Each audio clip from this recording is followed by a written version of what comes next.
Hey guys, it's Kevin again. This is my review for The Fosters, Season 2, Episode 5, Truth Be Told. And wow, this was an amazing episode.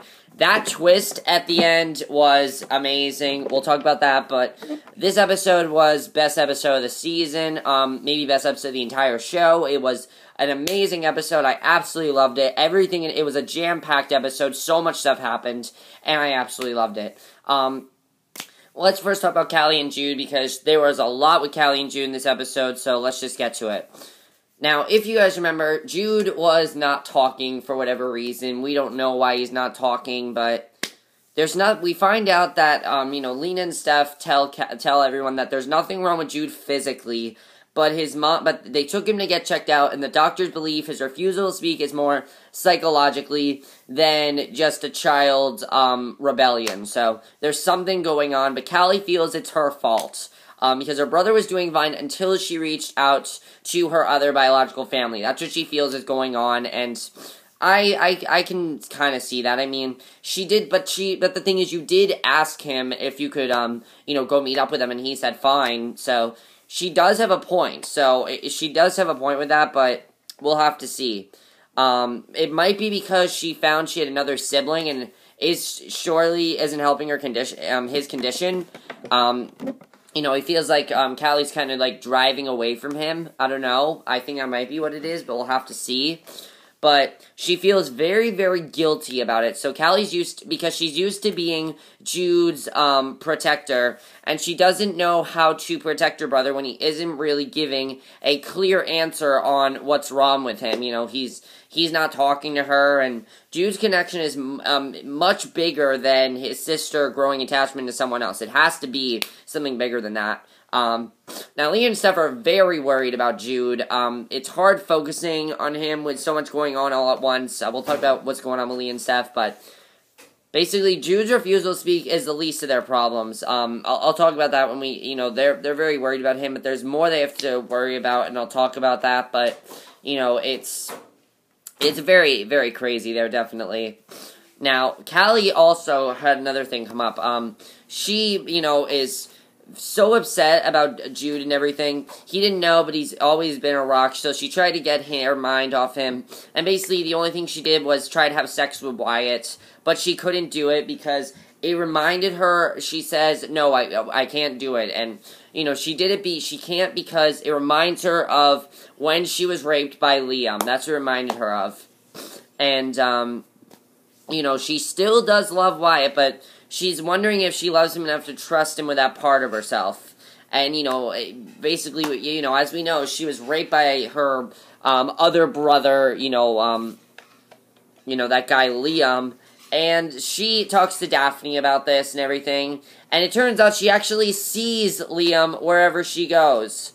Now, that was extremely creepy, really. It really was. So maybe Wyatt isn't the one that can help her get over her past. That was very creepy, though, because she's now seeing Liam wherever she goes. I'm not kidding. She's seeing him wherever she goes. So Mariana, I'll talk about Mariana in a second, but, then basically, the last thing I had with Callie was she's trying to really connect with Jude. She tries to connect with him over his Xbox, even telling him that she saw Liam, and Jude is still not speaking to her. So that's what's going on with Callie. Very, very big stuff going on with Callie, and, yeah, that was definitely very surprising. But let's get to, now also, I forgot to talk about this. Connor went to Lena to talk to her about Jude, and he told her what's been going on with his father and how much he regretted hurting his friends. So he went to her hoping she could make everything better, possibly, because he wanted to know why he wasn't speaking, and he thought it was because he said that he couldn't sleep over at his house because his father thought he was gay. That's what he thought it was.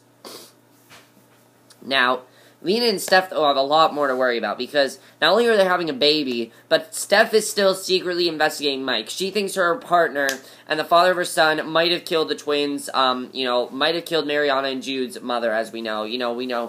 We know that she's thinking that he might have killed Anna, and no matter how her investigation ends, when Mike finds out her suspicion, basically, Steph told Lena everything. She mentioned Mike going off the wagon, the blood he had on him because of an alleged bar brawl and murdered Jane Doe that could be very well be Anna.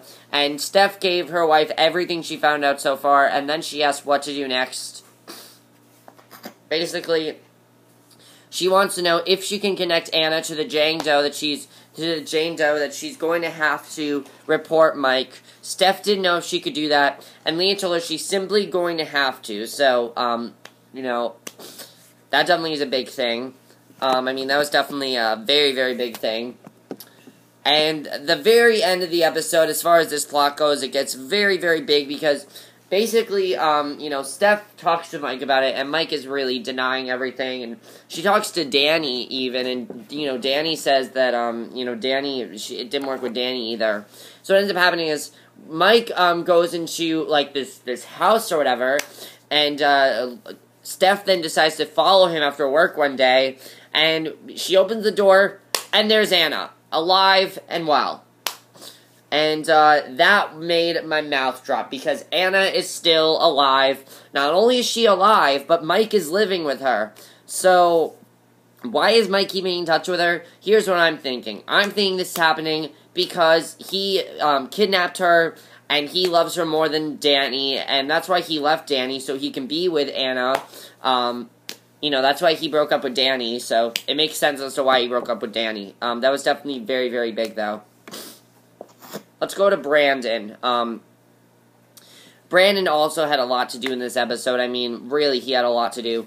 Brandon is not doing very well either. A few months ago, if you remember, he slept with Danny, and he's now, the guilt from that is now killing him. And even to this day, he can't stand to be alone in the same room with her. He's alone with her, and he can't stand to be. And, his new friends on home in the situation by introducing him to pot brownies, and they foolishly thought it would get him to unwind. His band members thought that would help, but it didn't work. And he then found himself freaking out in the middle of the forest. Basically, his band members took him in the middle of the forest to basically try to unwind and think a little bit.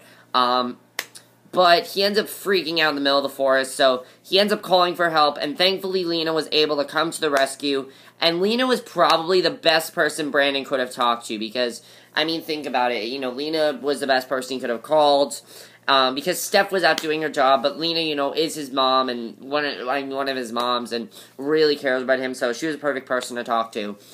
He truly did need to speak to someone, and his other mom has always been a great listener, instead of keeping mum about everything. He then told her, he finally tells her that he did sleep with Danny, and she needed clarification. He assured her that yes, he meant his father's living girlfriend, and he asked her to keep quiet about it, not tell anyone. And Brandon knows what the truth would do to his parents, and he didn't want to excavate his father's drinking or have his mom go gunning for Danny. He just wanted it to all go away.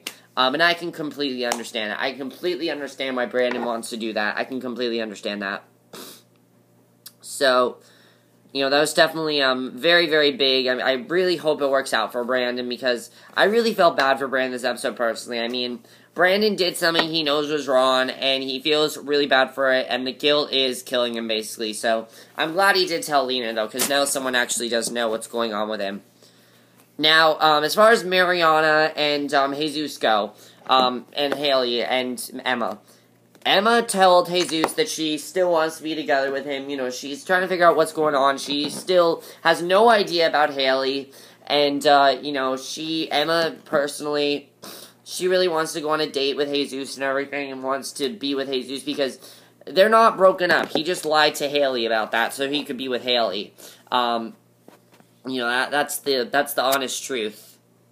So, basically, it was not good that had happened, and Mariana told Jesus he just tell Emma and break it off with Haley, and basically he's like, well, what do you want me to do, break up with Haley? And, Mariana does not want him to do that to Haley, because Haley's one of her good friends, and basically she goes right to Emma and tells her that Jesus has moved on, thereby ensuing that Jesus did not dump her friend for his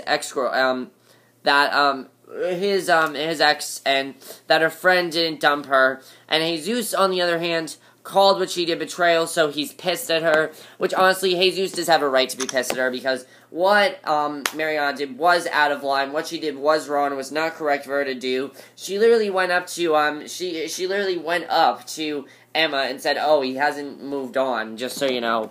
So, you know, now Jesus is in deep shit, and it's not going to be good for him. Haley, in the meantime, wants to start a real relationship. Why is this reminding me of that 70s show? I don't know why. Probably because I'm watching that 70s show. This really reminds me of that 70s show when Kelso had Jackie and Lori both gunning for him.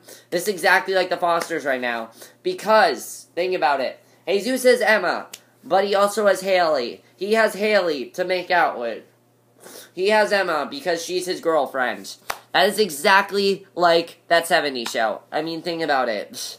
I don't know why I'm comparing it to that 70s show. Probably just because I love that show.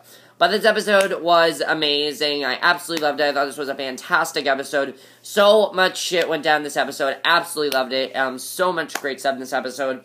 Now, what is going to happen now with Jude? Why is Jude not talking? Is Callie going to get Jude to talk? It looks like next week we're not going to focus on any of this. It's going to focus on Lena having her baby prematurely, and I think maybe she's going to lose the baby. We'll have to see what happens there. But why is Mike living with Anna? I think it's, as I said, he kidnapped her, and he's helping her with her drug problem. I don't know. We'll have to see what's going to happen with Emma and Jesus. How's Emma going to react to Jesus about this? We'll have to see.